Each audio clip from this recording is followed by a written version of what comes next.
Konnichiwa. It's the end of week 9 and clearly I'm now down another 2 pounds. So most importantly, it's actually down in the back, and today I'm going to talk about spot reducing fat as well as answering your questions. So down another 2 pounds. Bonsai, which means buff in shirt in Japanese. Now I want to talk about spot reducing fat. Now for the sake of brevity, I'm going to keep this video short. There's going to be another video talking all about this. But essentially your hormones determine where you store your body fat. I'll just name them off right here. Chest and triceps is estrogen. The back, the very back right here, and your love handles are related to carbon tolerance. Right down here is related to cortisol levels. And around here is always related to estrogen. Now this varies according to a couple different factors, but this is largely accurate.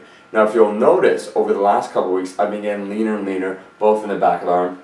Ain't too much estrogen going on here, trust me, and as well in the back, and especially also the legs.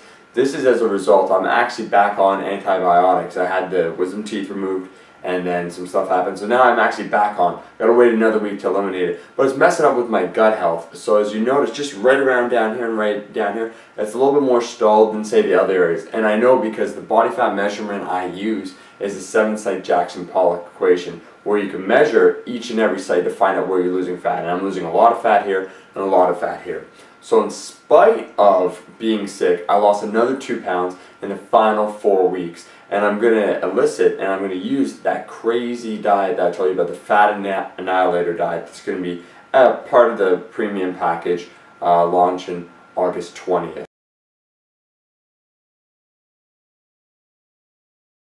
Fasting. Okay, a lot of people have asked me about fasting for the month of Ramadan. What should they do? Well, if your goal is weight loss, really it's going to be slowed down because you can only eat at 2 large times, 2 intervals, at morning and night. So you're going to resemble more a caveman-esque type eating, meaning that in the morning you're going to eat the bulk of your protein and the bulk of your carbohydrates. So if you want to lose weight, we'll talk along the lines. If you're a guy, you'd be a protein. You'd be a 1 gram per pound of body weight, so that would be along the lines, let's say you're 200 pounds. You would eat about 3/4 of that in the morning, so let's go with 50 grams a night. You would eat the bulk of your carbohydrates, which would be half your body weight, so if you're 200 pounds, that would be 100 grams.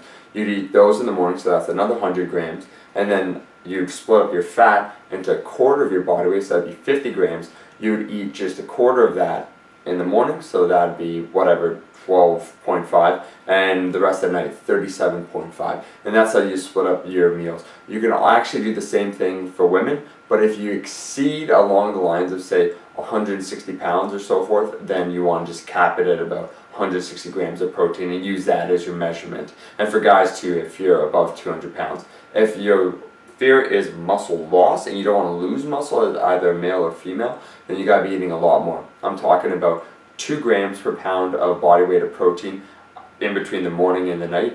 I would have you at 1 gram per pound of body weight of carbohydrates and 50 grams of fat, and that will stave it off, both morning and night.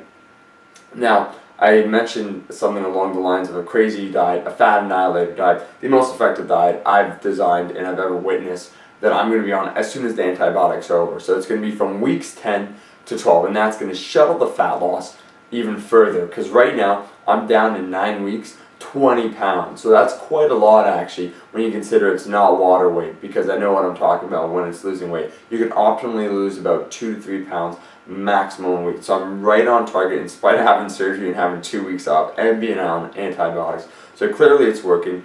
You could join if you just subscribe below and follow the link to the website fatassthebadass.com. If you have any questions, feel free to answer them, and they will be answered in next week's video. Once again, bonsai in the buff. I'll be seeing you next week.